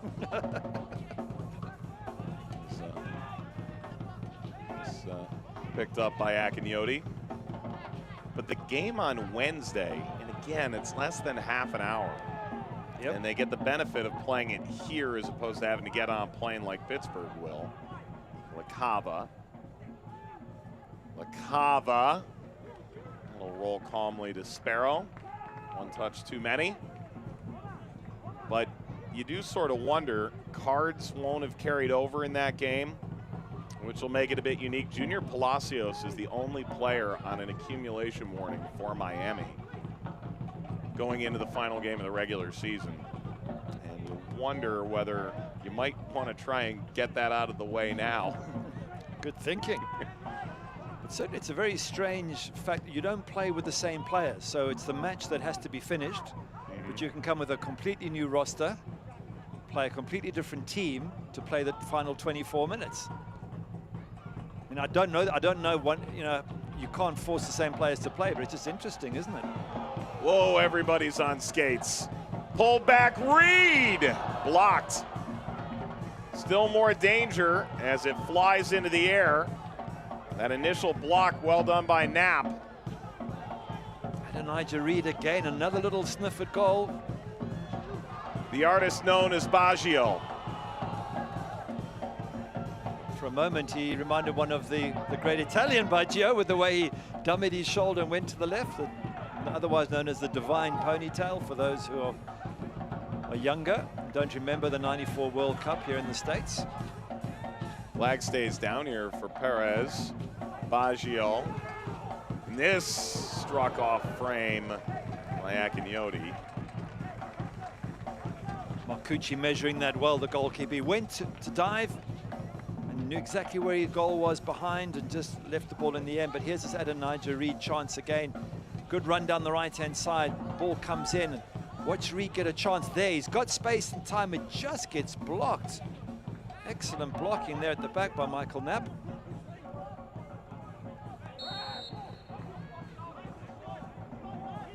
By the way, Baggio was named for that. After the great Baggio. No pressure. No. Well, and that's sort of the intriguing part of how he's added to rosters within the league's construct. The passport name more often than not carries the weight in terms of what you're listed as. So Casira is the one that you'll often see associated with his name, but he's the first to say it's Baggio. It's Baggio. I'm assuming Ronaldo Damas was named after Ronaldo. Truthfully, I couldn't answer that. Yeah. That's something I look forward to finding out. There you go. He scored in the 94th minute last night for Orange County against Las Vegas. Orange County almost significantly stubbed their toe, which, to be fair, San Diego turned around and stubbed theirs instead here tonight against Oakland. The Haitian now has 15 goals on the year. Fantastic player, Ronaldo Damas. So quick, so sharp, brave as well. Fantastic skills. Don't know if he'll stay in the USL for long, to be honest. I think he might follow the likes of Mishi and Galina, who's with LAFC at the moment on loan, but potentially with a move. And rumored in the local papers in Colorado Springs, if you can guess where those sources likely came from, to be among, if not the highest transfer fee in the championship to MLS, should that option be exercised. This did get over the line as Marcucci pulled it back in play. So a corner coming for Miami. And, you know, if you look at Red Bull Diaspora throughout the league, it changes your mindset a little bit of what they produce. Yes. I don't know what the water possesses there in New York, New Jersey, Connecticut, that whole area that they draw from, but they've done it right more often than they haven't.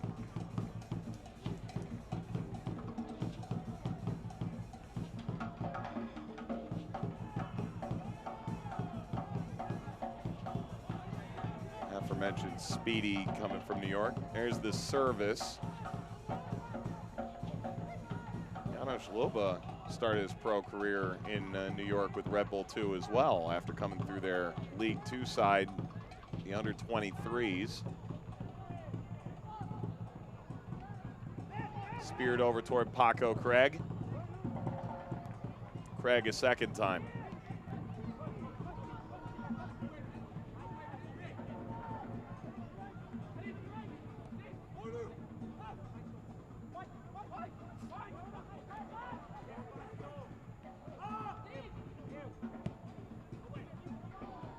Well, if you have a second screen, I can tell you, you should really turn on El Paso, Oklahoma City. You're giving nothing else away, are you? No. ESPN Deportes apparently has the banger of all Sunday night bangers to this point. All sort of flicks around here, and Miami trying to send this to the back line. Akinyote stepped in admirably. They've been a very, very sprightly, as mentioned in the second half, Red Bulls, and they haven't given Miami too much breathing room until now, perhaps. Perez got around Knapp. Not so sure about the final ball from Perez, but the work before that, absolutely excellent.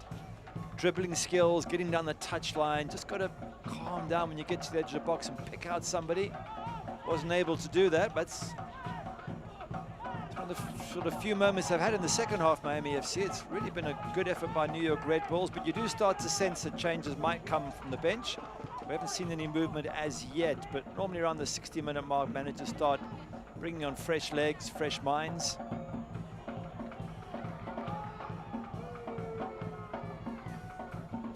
Ball picked up by Marcucci. Jeremy Raffanella has inched toward the fourth official. Raffanella may well be seeing some time here sooner than later. Okay, there you go then. And he's their third top scorer, so again, a problem for Miami FC once Raffanella gets on the pitch. They've also got Matthias Jorgensen. So there's plenty of ammo going forward for New York Red Bulls. It's whether Miami can find holes in the normally not so rigid and fairly porous at times, I guess it's fair to say, if you're averaging 2 goals conceded per match. You'd expect Miami FC to be able to find those gaps, but not much yet. Just the 1 goal. There's Raffanello coming in. To be fair, one wonders how he could possibly soldier on today, given the fact that his Penn State Nittany Lions lost in 9 overtimes on the gridiron last night. Conversely, Gary, I don't know how you arrived at work today, as distraught as you were watching Manchester United get positively savaged by Liverpool. I was really hoping you weren't going to raise that. It was one of the worst days for any United supporter in a long, long time. If it comes with admirable change should we say? Yes, I doubt it. Somehow United seem to stick with coaches even when it seems that a change is necessary. Although historically that's proven to be an appropriate measure, but maybe not so much recently. Joined by Gary Bailey, the Manchester United legend. Mike Watts on hand, 59th minute. Miami grabbed the opener in this game out of Nigel Reed. Miami here can pull within 3 points with a game to go of Pittsburgh and Charlotte. They're second and third in the Atlantic. Miami currently in fourth, but Miami will play on Wednesday to finish out what is currently an incomplete game. This hit on the ground by LaCava, wide left. But it is very much possible that Miami could be just could be level with Pittsburgh, frankly. They add 2 points and Pittsburgh were to lose the draw that they currently possess. It's an interesting situation. They've got the draw, but when the match kicks off, they will in fact be 1-0 ahead because the goal that was disallowed should not have been disallowed, hence the last 24 minutes being replayed. So they come with a draw. They could leave with a win. They could also leave with a loss. Correct. So it's a very interesting 24 minutes coming up on Wednesday night. And let's say this, if the draw ultimately becomes a loss, you speak with Paul Dalglish, the head coach for Miami, and he goes, we're planning as if we're going to be the 4 seed. If we can do better, great. But I don't know that that's really, it almost feels like despite going from a 0-0 draw in reality to a 1-goal deficit with 25 minutes to go, that would be a detriment, sort of house money for them. Yeah, I think it's more for Pittsburgh. Yes. If they can get the extra 2 points, they really have a good shot at finishing second, and that's a home game in the playoffs. And you know what it's like. Last year, Pittsburgh went away from home, Lou City, got knocked out. They don't want to go down that road again. And if they get a home draw for the first playoff game, the fact they finished second in the Atlantic Division means they might very well get the next game at home, and then you never know where things go from there. So I think from Pittsburgh's point of view, for them, those 2 points are definitely worth coming all the way down here and fighting for. For Miami, it's just obviously an inconvenience, and I think they might want to show Pittsburgh how angry they are at the inconvenience. So once again, tune in for 24 fantastic minutes on Wednesday night. Well, I mentioned that there's been a goal or two in the El Paso, Oklahoma City game. It was scoreless in the 40th minute. It's now 4-0 at halftime. What? El Paso has dropped 4 goals in 8 minutes.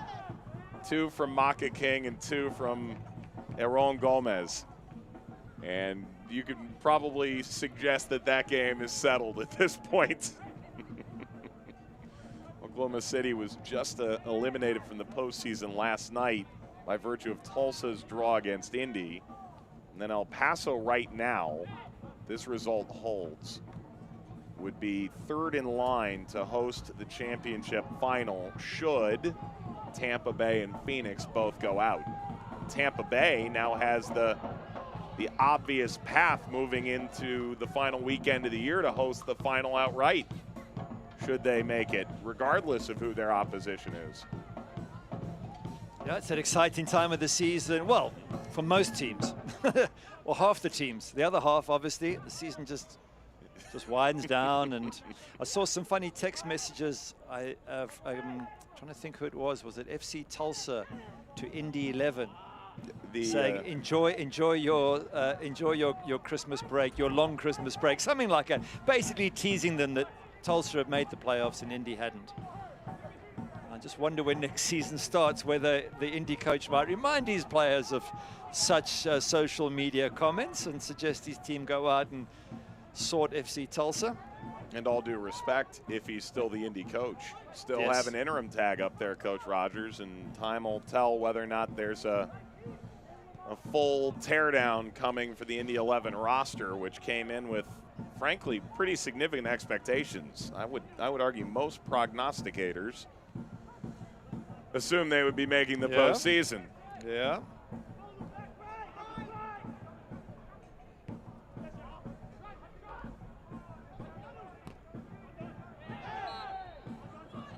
It was Knapp involved here.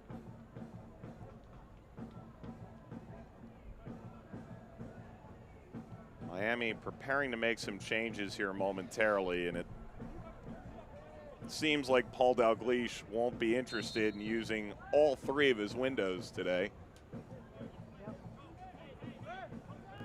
He needs some fresh legs there. It's gone a little bit sort of quiet for Miami. And as mentioned, he's got to get his regular players on to give them some game time in the lead up to the playoffs.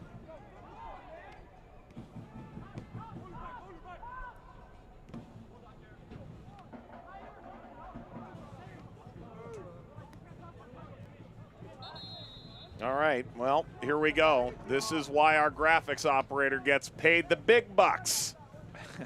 4 subs for Miami. 4 subs? 4 subs. It's the rare quadruple sub. All right, Francois comes on for Reed. Ba, Ballard, and Luba will come in as well.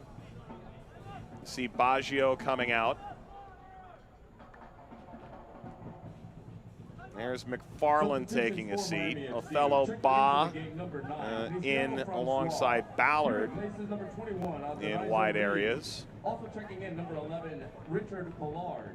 He replaces number 17, Sean McFarland. Checking in number 19, So these are your normal starters. Richard Ballard at right back would normally start. Lobe would start at left back. You're going to go back to your 2 center backs, Callum Chapman-Page and Paco Craig. So, yeah, more the look that you would expect from a playoff team. And right off the bench, Francois. Valid tackle. Francois trying to add to what's been a highlight regular season. This is his 30th appearance. He's got just over 2,000 minutes, 15 goal contributions this year. He's a definite starter in the playoffs. So, again, he's just coming on for a few minutes to sharpen up. Ba tees up Walker, drops back to Silva, and now the shot, Francois right at Marcucci. Okay, about that sharpening up idea. Yeah, that's why he needs to get on there. But again, immediately, just a raised energy from Miami FC, a bit of a spark, fresh players, desperate to prove themselves. This is a Red Bull foul, and then there's the after effects of that. LaCava is heated with Chapman-Page. Sparrow's trying to hold everybody apart. A good idea for LaCava to take a deep breath. At 20 years of age, you don't want to be taking on the big boys at the back there of Miami, especially the likes of Callum Chapman-Page. To be fair, not a statement about Chapman-Page. LaCava was built in a lab. This kid's a brick house. The strength and conditioning well, all right. Centre backs are just renowned to be hard as rock. You don't want to be taking them on. It's a scuffle over nothing. To be fair, Chapman-Page is struggling, so he goes down. And there's no reason for him to push LaCava that I can see, unless LaCava left a boot dangling there. But Callum Page had won the free kick. Just get up and move on.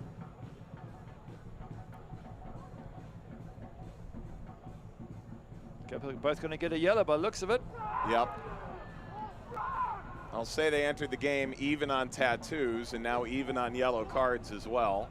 I think LaCava's saying, but what did I do wrong? I got pushed over. How do I get the yellow card? Which I guess is a fair thing to ask.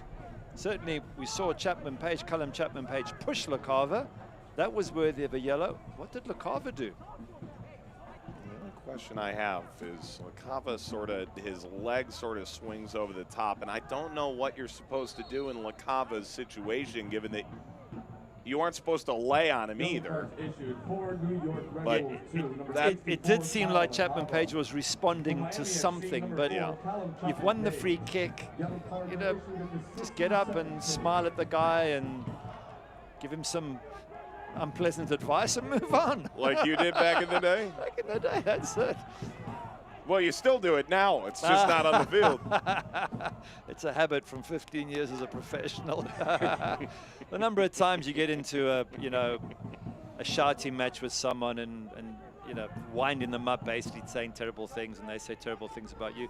The thing is not to overreact. The professional thing is not to do. And look, hey, we've all sort of struggled to do that at times. But as you grow older in the game, it bothers you less and less. You just tend to smile at people and go, yeah, let's get on with the game. That's why you texted me last night. Yeah. I'm not going to tell them what I told you because Adelman. It is an English sense of humor as well, and when players from the US go to play in Europe, and particularly England, you do need to sort of get to understand their culture, and the fact that a lot of things English say that sounds nasty isn't really meant to be nasty. It's just the English winding you up. Sam Williams coming in. Substitution for New York Red Bulls 2, checking into the game, number 49. A couple Sam changes Williams. have come at this point. Tombo, Raffanello, Williams, now the third. Sawada comes off. Sam Williams, all of 16 years old, actually debuted against Miami back in July. That's fantastic. 16 years of age. I mean, it's great credit to New York Red Bulls too, as always. He had a full 90 against Loudoun in the last match, so he's becoming a more experienced player as time goes on. Number 15, Chris Cortez. And meanwhile for Miami, Chris Cortez gets a bit of applause as his name enters into the conversation. He waits to come in, however.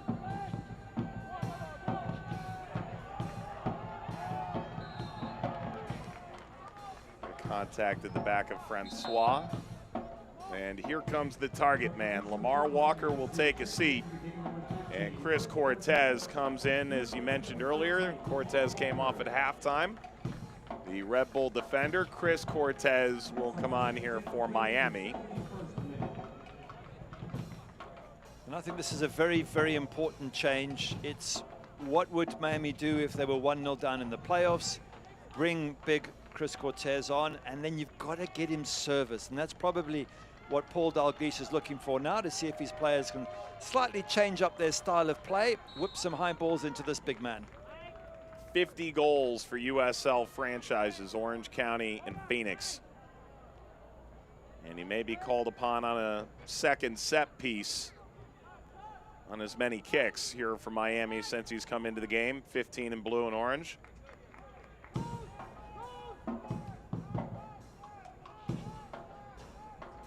You said first touch of the game against Loudoun, was it? Virtually first touch. Cross came in and headed into the back of the net. Let's see. Well, it was Cortez smashing this back.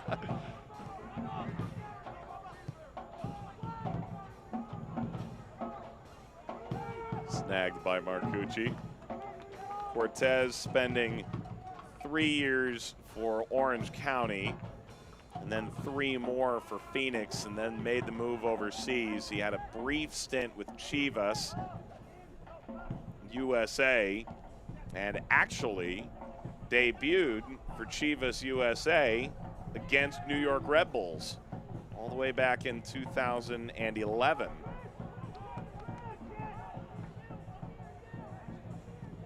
At 1-0, this match still hangs in the balance.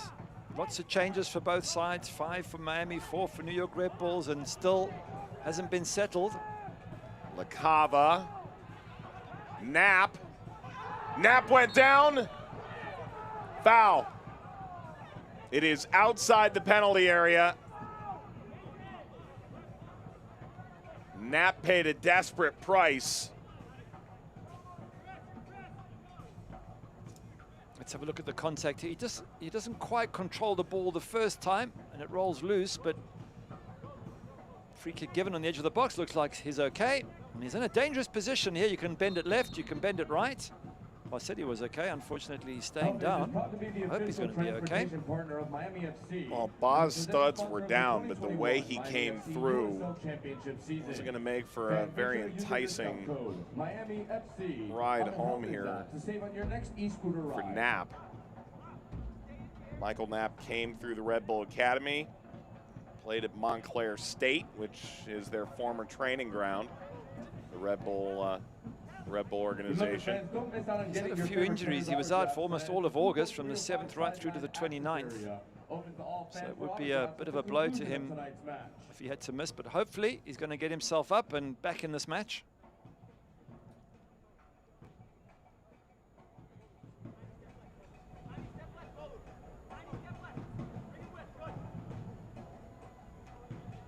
Wall there with Chris Cortez in the middle of it. I mentioned he debuted against Red Bull. This is May 2011. Michael Lahoud, who's now moved into broadcasting, was starting alongside him there. Heath Pierce started for Chivas that day. For Red Bull, Rafa Marquez, Roy Miller, Tim Ream, Dwayne De Rosario, Dane Richards, Joel Lemper, Thierry Henry, of course. Wow. Luke Rogers. Hans Baca was the coach back in the day. What you're saying is Chris Cortez has been around for a while then. Well, I'm just saying, there are some Red Bull fans who are going, Mehdi Bellucci came off the bench? Stephen Keel? Agadello? All right, here we go. Pendant puts that into the wall. And there's no room on memory lane for the speeding Francois.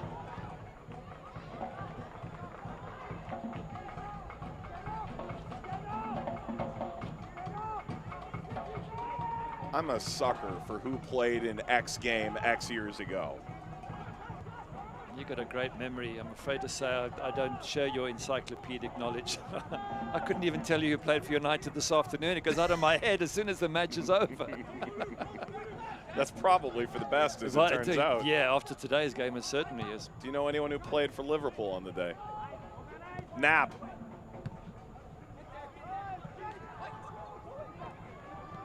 I think he scored in 8 games running, something to that effect. Look, if I had to mention any Liverpool name, the chances are they were a goal scorer.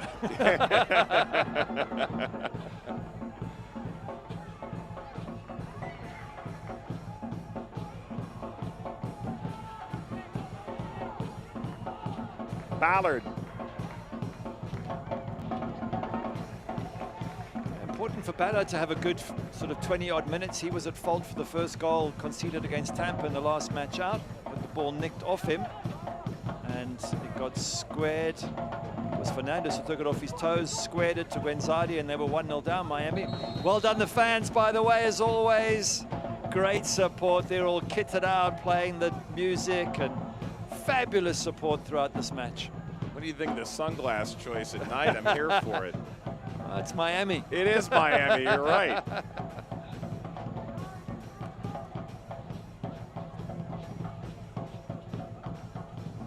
Miami get a second here that would take some of the air out of this game. Still unclear at this point.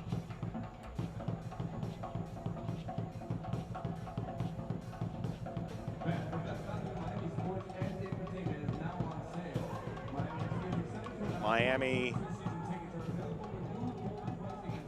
still waiting here. Ba has gone over to Paul Dalglish. Injured player down is Juan Castillo, 19-year-old Colombian. Might just be a little bit of cramp. And he's been a very important part of their defense, because they're very unfortunate against Tampa Bay to concede an own goal, but it really wasn't his fault. He's one of those brave players who gets in the way of shots, and every once in a while something might deflect off you into the goals, and that's what happened against Tampa Bay. Well, I'd argue one of the best sights you can see for an injury is one of those energy pouches, one of those electrolyte pouches coming out. Typically that means they think that can be rectified.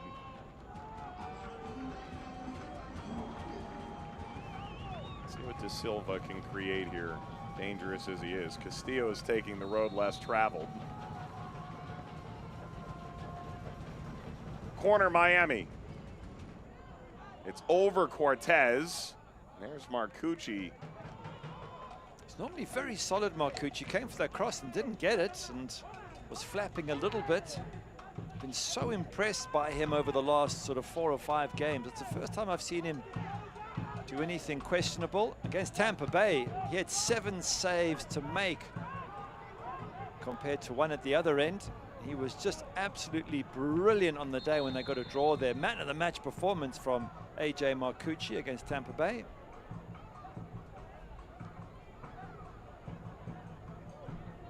Well, this is not looking good.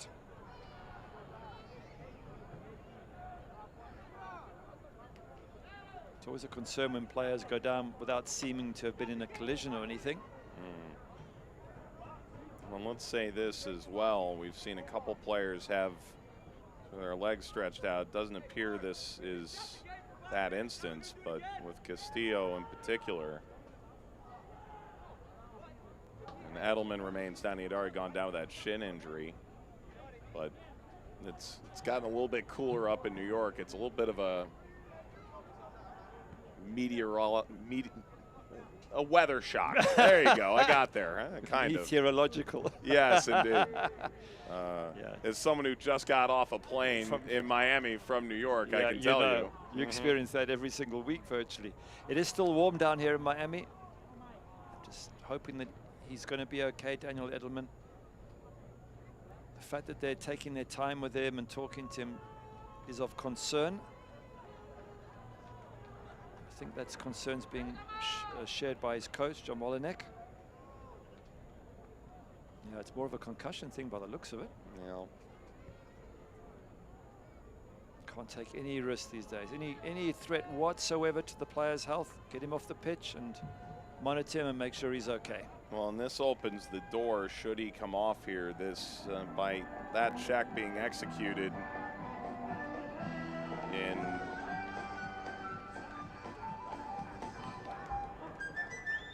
really an unrelated situation, the fact that this would count potentially as a concussion substitution.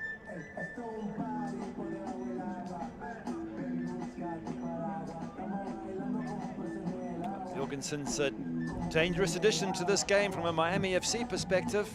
Still at 1-0.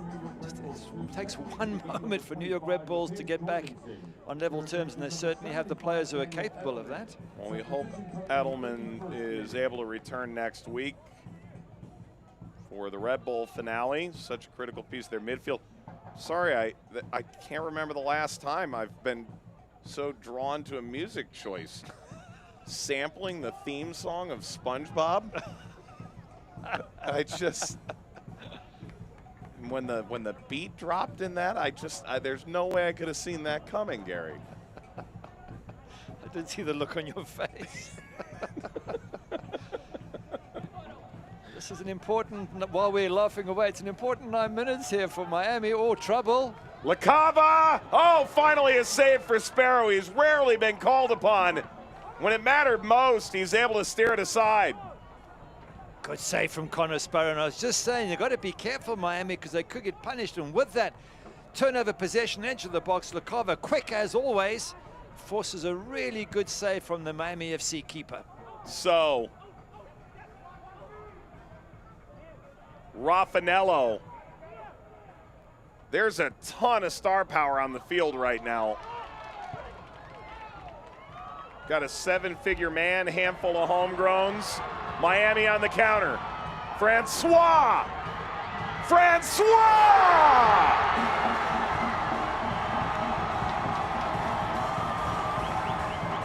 That's a great counter-attack from Miami FC. They're finished off by Francois with his fresh legs, and that should be it. 2-0 up with only 8 minutes left. But to be fair, New York Red Bulls were pressing. They were looking for the goal. They get the ball, Miami FC. They start a great counter-attack and get the ball through for Francois and say, chase that, which is exactly what he does. A little bit lucky to get the ball. Have a look here. At this moment, it just sort of bounces his way. You can see Juan Castillo put out a foot, but it goes the way of Francois. And then look at that good finish across the right-hand side of AJ Marcucci. And now at last, you would think Miami FC fans could sit back and relax and think they have 3 points in the bag.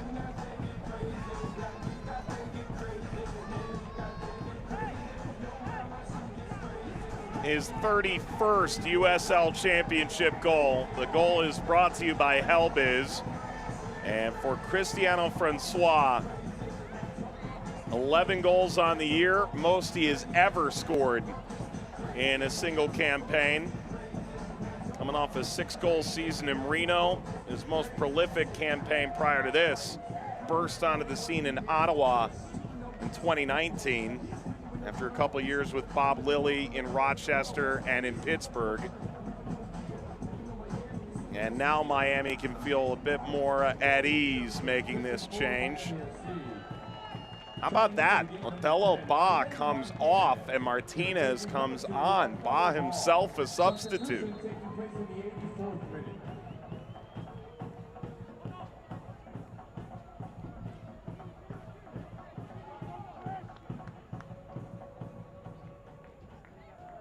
And so you've brought off a guy who can play defensively and instead bring on Ariel Martinez here late. Again, Ariel Martinez, a crucial part of the playoff team, so he's getting a little bit of run out. Not much time, but enough just to stretch the legs. Well, and that's the 6th substitution for Miami as well. So it goes back to the concussion substitution used by Red Bull. If Red Bull uses one, then one is then granted with an additional window for Miami. Good facts. Thank you for explaining that. Zayats. Ooh. Good ball in from Carl Zayats there. That's the way to cross a ball, to put some pace in it, and Jorgensen not able to get it on goal. I always think when you get wide and players whip balls in as a keeper, you just don't have time to react, and defenders don't either. And those are the balls you hate the most, when balls are knocked in with time in them. Gives the goalkeeper and defenders the opportunity to move around and get themselves organized.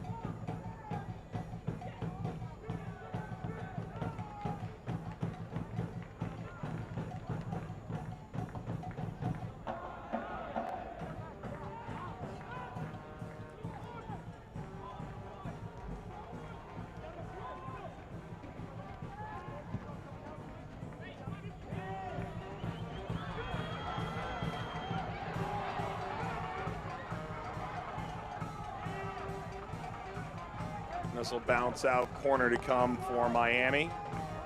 This should end 3 winless. Yep, and it's a perfect time to get back on the winning trail, just with the playoffs looming large in a couple of weeks' time. You know, going to Tampa Bay and getting beat 3-0 is not a good result. We don't score. In fact, they had an interesting stat. They had 500 passes, Miami FC, only 5 in Tampa Bay's box. 5 out of 500. In Tampa Bay's box. It really wasn't a good night, and the Loudon 3-2 loss was another shocker. And Pittsburgh having 7 shots on target to Miami's 1 in that draw. So 3 really bad matches. They'll be happy to be back on the winning trail. Cross Cortez. Craig tried to get there and instead swiped at by Marcucci.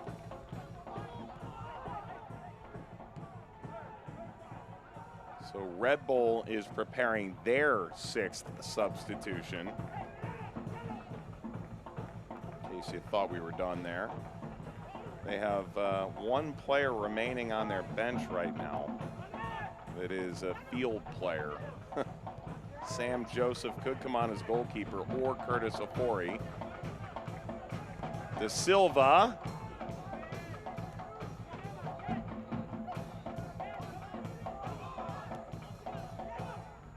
Tell you, I think I've seen it once, maybe twice all year domestically, the 6th sub. But what comes to mind was Racing Louisville, the NWSL side, playing Bayern Munich in their international friendly tournament a few months ago. The goalkeeper went down late in that game with a apparent concussion-like symptom. Brought another goalkeeper on in her stead. Oh, that's right, and she had a blinder in the penalty shootout. I remember. Katie Lund. Katie Lund, correct, yes. But I can really not think of many times where we've seen that 6th sub come into play. But this is happening to Miami FC a week after they've had a match finished for the last 24 minutes. What else is strange is going to happen with Miami FC? Well, they could get a 3rd here, although that really isn't that strange for them.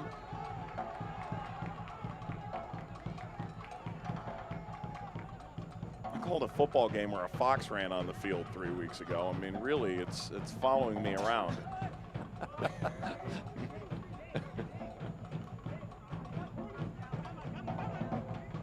How does a fox get onto a banner? Sorry, we're digressing in the dying minutes here. But I know. You know, I can get a bird landing on a pitch, but a fox? Well, at the time, I thought it was a woodland creature. It's when they zoomed in, I was all the way upstairs. Ballard reaching the end line, grabbed by Marcucci on the service. To be fair, the Texas-Oklahoma game in college football is played in the middle of the Texas State Fair. Texas actually has a steer outside the end zone, a live cattle. Wow. Yeah, it's a different deal, Gary. This is not Old Trafford we're talking about. This is a different kind of theater of dreams. Ball rolled back, and Zayats can't put that on frame. Well, this is a decent result from Miami FC, considering that Red Bulls beat Loudoun 3-0 last match, drew at Tampa 1-1, only lost by 1 goal away at Charlotte, beat Charleston 3-2. I think Paul Dalglish will look at this clean sheet, 2 goals, maybe even a third coming up. Perhaps Francois breaks it free again, waiting for Martinez, who was a hair late on that run in behind. Ballard as we approach stoppage time. Akinyoti. Ballard, time and space. Francois Ballard. Stoppage time is brought to you by the Miami FC Youth Academy.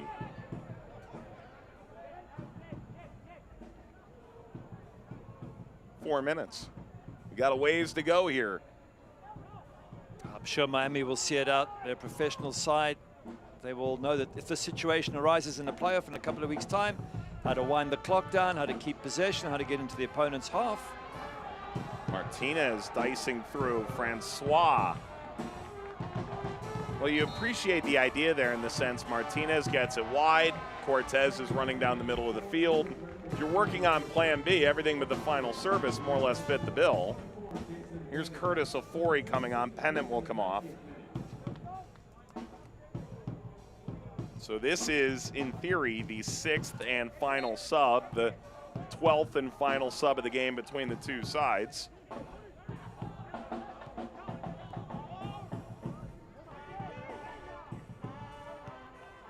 And whether or not we see 5 subs, 3 windows remain the long-term goal, I would assume the concussion sub will be a long-term law of the game, and rightfully so, in my opinion. I agree with you. I just wonder whether they could be slightly abused. If you want to make an extra sub, you just hold your head and say, I can't see straight, and they have to. They can't take the risk that you're lying. They have to then do the substitution. Play on. All the way in. Marcucci made himself as big as he could. Good save, Marcucci. He wasn't to know there was a whistle to follow. Once again, the goalkeeper's showing just how good he is at the back there for the Red Bulls. And Francois, what a difference he makes. He's a strong player as well. He's got great touches on him, but he's physically powerful. And that's why I think he's an absolute starter in any playoff match for Miami FC. Gary, do you know what the band is playing now? Nope, go on, advise us. All they do is win. No? All right, okay. Okay. I'll explain it later. There's the band and the goal with the sunglasses on. I love it. Brilliant. Are you a fan of DJ Khaled? Who? DJ who? Another one. Come on, you're talking to a person who loves Pink Floyd and Led Zeppelin.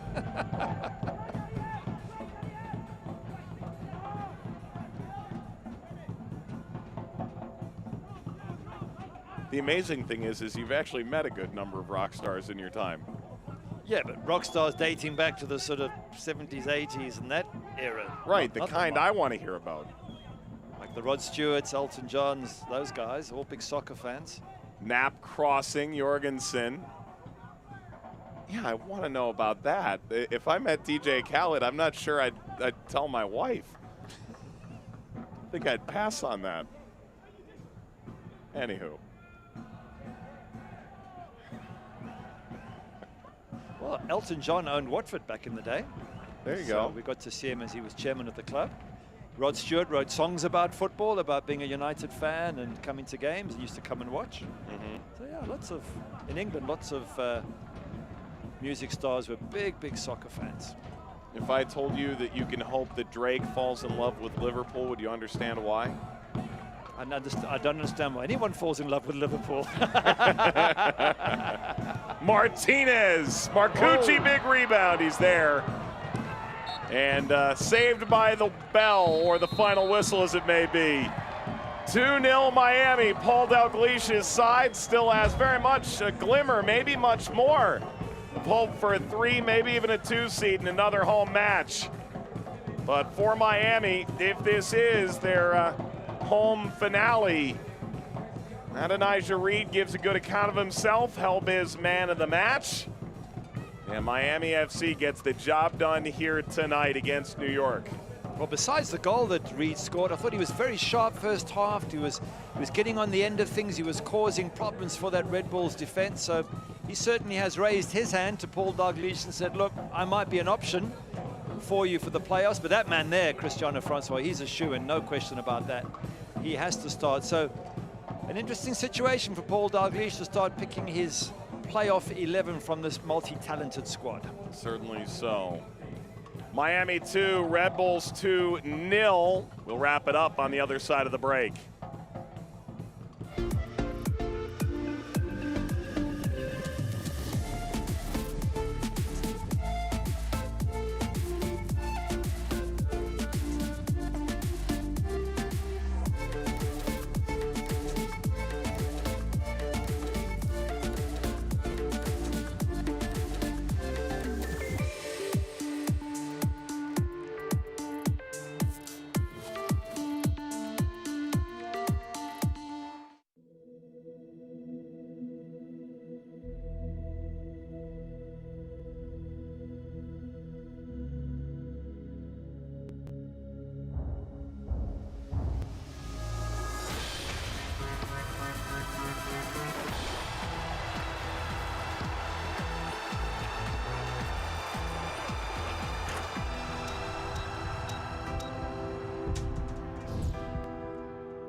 Celebration continues here at FIU Stadium. It's a clean sheet for Connor Sparrow. Francois scores again.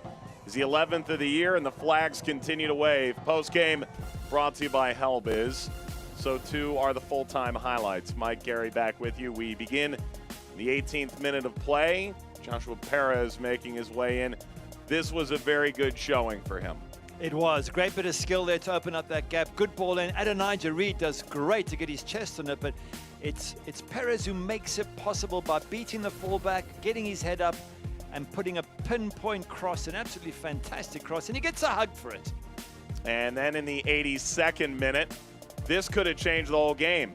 Excellent save, Sparrow, and then they go down a minute later and score. LaCava gets that turnover ball. Sparrow, as you say, with a top-class save there. LaCava ever so close to getting the equalizer. And then whipped here. Ball knocked in to Francois. He's got great pace. He's got Juan Castillo next to him. He wins that battle. And doesn't he tuck it into the corner brilliantly there past A.J. Marcucci. Francois, 16th goal contribution of the regular season. Wednesday, he'll hope to find magic again against Pittsburgh in a shortened stint. And then they will close away to Charleston, already eliminated before the postseason begins, home, road, or otherwise, the first week of November. Here are the full-time stats here, Gary. Chance for your final thoughts. Yeah, they don't really tell you much. 5 shots to Miami on target, 4 to Red Bull. That would suggest it's a close game. I didn't feel it was that close. I thought Miami had the better chances. They got themselves in the lead. They didn't give New York Red Bulls too many opportunities until right at the end there, LaCava testing Connor Sparrow, and then they caught them on the counter. So I felt that Miami FC had the match mostly under control, but of course against this very talented Red Bull side, you never know when they're going to pounce and get a goal. They didn't in the end. Clean sheet, good win for Miami FC. They're building up momentum ahead of the playoffs. And with the playoffs right around the corner, a reminder of where we are in the Atlantic Division. Miami 3 points here. A reminder, Miami and Pittsburgh currently credited with a draw for a game that will be restarted on Wednesday with about 25 minutes to go. Pittsburgh has a 1-0 lead in that, so things could change here real quick. Look, if Miami win it, they go to 54. Pittsburgh lose the 1 point they've got. They're on 54 and Charlotte on 55, but Charlotte have that game in hand. You can't see how the Independents will not finish in second place. Alas, whether you're third or fourth will decide who you see in the first round, and even that's still unsettled business between Birmingham and Louisville next Saturday night in Alabama. Meanwhile, here in South Florida, we had a fun one, and we certainly hope you did as well. For our entire Vista World Link NEP crew right up the road, led by producer Karina Dolan, director Jonathan Tellicher, Manny Simone, Carly Gentry, and alongside me, Gary Bailey, Mike Watts, saying Miami gets a massive shutout victory against New York. Still playoff bound. This copyrighted telecast of the United Soccer League Championship cannot be retransmitted, rebroadcast, or reproduced without the expressed written consent of the United Soccer League Championship.